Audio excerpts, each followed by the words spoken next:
Olá! Você vai ver agora o que está em pauta na saúde essa semana. Outubro Rosa, a campanha de conscientização sobre o câncer de mama esse ano é sobre autocuidado diário. E você vai ver ainda uma mobilização em defesa da ciência. Cientistas pedem mais investimentos na área. É agora, aqui no Em Pauta na Saúde.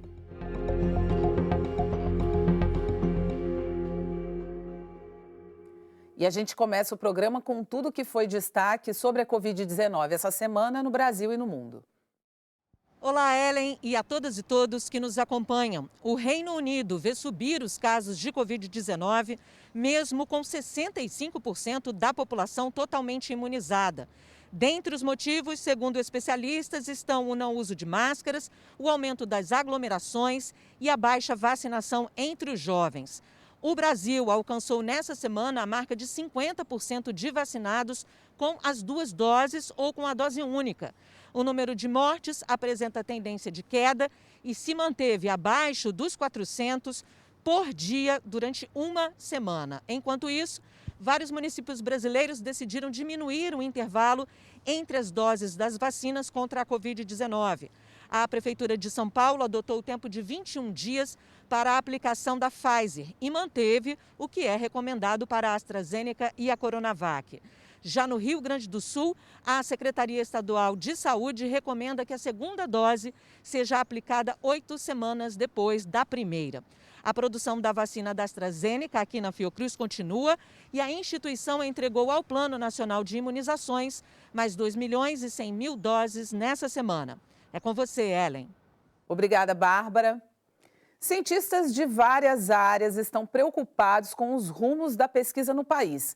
Um grupo que reúne as principais entidades científicas do Brasil está se mobilizando em defesa da manutenção do investimento de 2 bilhões e 700 milhões de reais destinados à ciência brasileira em 2021. Em um encontro online, os representantes das principais entidades científicas do país debateram as ações em defesa dos recursos públicos que deveriam ser destinados à ciência.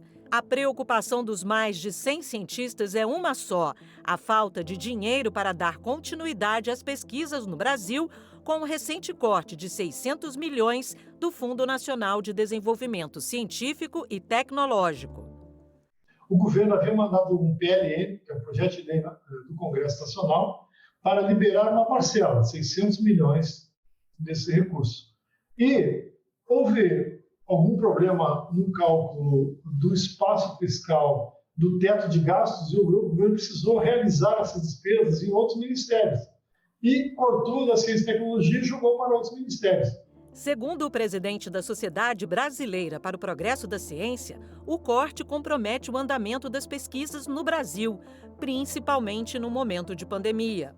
Teremos laboratórios defasados, teremos falta de material bibliográfico, teremos equipamento que não será comprado, insumos que não estarão disponíveis. Em outras palavras, será o equivalente a você ter toda uma estrutura que foi construída ao longo dos anos, com bastante dinheiro, bastante trabalho, bastante empenho, e deixá-la entrar deixá-la ficar obsoleta.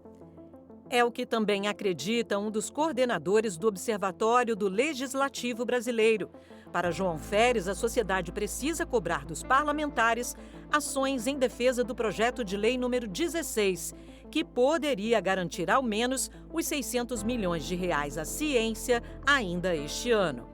A gente tem a sociedade civil brasileira, as organizações de sociedade civil, e aí eu não estou falando só de ONGs, não, estou falando inclusive das universidades, associações de reitores, de pró-reitores. Eu acho que elas têm muito ainda a evoluir, a se desenvolver nesse campo da pressão sobre o parlamento. O Brasil é hoje o 13º maior produtor de conhecimento científico em todo o mundo, mesmo com a redução de investimentos públicos ao longo dos anos. Um relatório da Unesco apontou uma queda de 50% nos recursos destinados à ciência entre os anos de 2014 e 2018.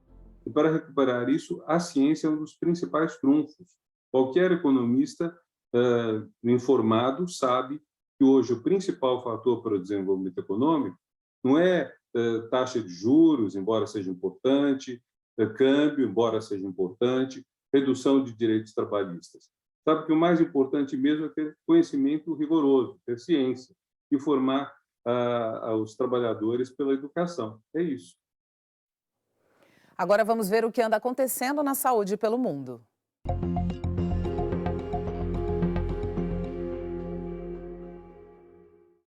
A OMS disse essa semana que espera mais informações da farmacêutica indiana Bharat Biotech sobre a vacina Covaxin contra a Covid-19. A empresa ainda tenta incluir o imunizante na lista de recomendações de uso emergencial da entidade, mas em uma declaração no Twitter, a organização afirmou não poder pular etapas e ainda faltam informações sobre segurança e eficácia.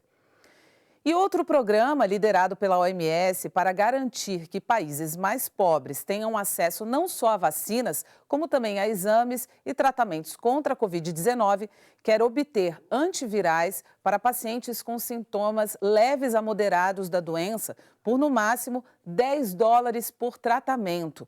O comprimido experimental Molnupiravir, do laboratório Merck, está sendo cogitado como um deles. A OMS quer fechar com o G20 e outros doadores um financiamento de 22 bilhões e 800 milhões de dólares para evitar o que aconteceu com as vacinas, que os países mais ricos tenham mais acesso aos tratamentos do que os mais vulneráveis. Essa semana, a Declaração Política do Rio sobre Determinantes Sociais da Saúde completou 10 anos. O documento foi resultado da Conferência Mundial sobre Determinantes Sociais da Saúde, promovida pela OMS no Forte Copacabana do Rio de Janeiro, em 2011. O evento reuniu representantes de 120 países e mais de 1.000 participantes que se comprometeram a adotar ações para garantir a equidade em saúde e o acesso das populações a serviços, medicamentos e bens essenciais à vida. A data foi lembrada por uma série de eventos, entre eles o da própria OMS, liderado pelo diretor-geral da entidade, Tedros Adhanom. Aqui no Brasil, o Centro de Relações Internacionais da Fiocruz realizou o evento Seminários Avançados em Saúde Global e Diplomacia da Saúde, com as presenças do coordenador do departamento na instituição, Paulo Bus, da presidente da Fundação Nízia Trindade, do ministro da Saúde, Marcelo Queiroga, e da diretora da OPAS, a Organização Pan-Americana da Saúde, Carissa Etienne. A Fiocruz prestou uma homenagem aos alunos e docentes contemplados na edição 2021 dos prêmios CAPES e Oswaldo Cruz de Teses e medalha Virgínia Shaw de Mérito Educacional. Além da homenagem aos alunos e docentes premiados, a cerimônia de prêmios CAPES de Teses e Oswaldo Cruz de Teses faz parte da Semana da Educação na Fiocruz. O evento também foi uma oportunidade de homenagear a todos os professores que, de alguma forma, no último ano, precisaram se adaptar aos desafios impostos pela pandemia da Covid-19. O encontro foi realizado de forma virtual e transmitido pelo canal da Fiocruz no YouTube. E contou com a participação da presidente da Fundação, Nízia Trindade Lima, da vice-presidente de Educação, Informação e Comunicação, Cristiane Machado, da coordenadora geral de Educação, Cristina Guilan, do coordenador de Articulação Política da Associação dos Pós-Graduandos da Fiocruz, Emanuel Rodolfo, e da presidente da ASFOC, a Associação dos Servidores da Fiocruz, Michele Alves. Além das premiações das teses, a medalha Virgínia Shaw de Mérito Educacional foi concedida ao médico sanitarista e pesquisador Eduardo Friese, que falou, entre outras coisas, da importância da parceria das instituições educacionais e de saúde para conseguir mais investimentos que possam garantir os princípios básicos do SUS, que foram grandes conquistas da histórica 8ª Conferência Nacional de Saúde, da qual ele também fez parte. Eu cuido da minha saúde todos os dias. E você? Essa é a pergunta da campanha do Outubro Rosa deste ano, promovida pelo INCA. A proposta é incentivar a adoção do autocuidado como prática cotidiana para a garantia de uma vida mais saudável. Faz quase 20 anos que a funcionária pública Tereza Peralta recebeu o diagnóstico de câncer de mama, momento em que resolveu mudar completamente os hábitos de vida. Cigarro, frituras, doces em excesso e sedentarismo ficaram no passado. Mas eu não sou uma pessoa radical, não, sabe? Eu faço uma alimentação boa e tal, mas fim de semana eu posso sair, não tenho assim tantos exageros, não, sabe? Eu adorei esse meu novo modo de viver, sabe? Porque é muito mais saudável, aí você faz o exame de sangue, tem a recompensa, né? Porque as taxas estão no lugar e tal, né? Nada alterou. Incentivar um estilo de vida mais saudável, como prevenção às várias formas de câncer, inclusive o de mama, é o foco da campanha do Instituto Nacional do Câncer deste ano. Com a pergunta: eu cuido da minha saúde todos os dias, e você? O Instituto quer alertar sobre a importância do autocuidado constante. Dados do INCA revelam que 13% dos casos de câncer de mama diagnosticados em 2020 poderiam ser evitados com mudanças de hábitos, principalmente a adoção de atividades físicas.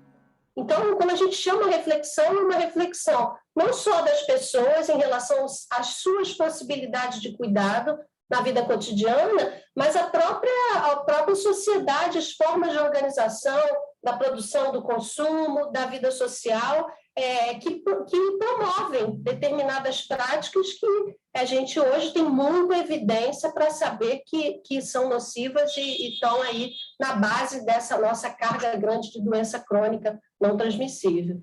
Em 2021, a estimativa é de que mais de 66 mil mulheres tenham desenvolvido câncer de mama somente no Brasil.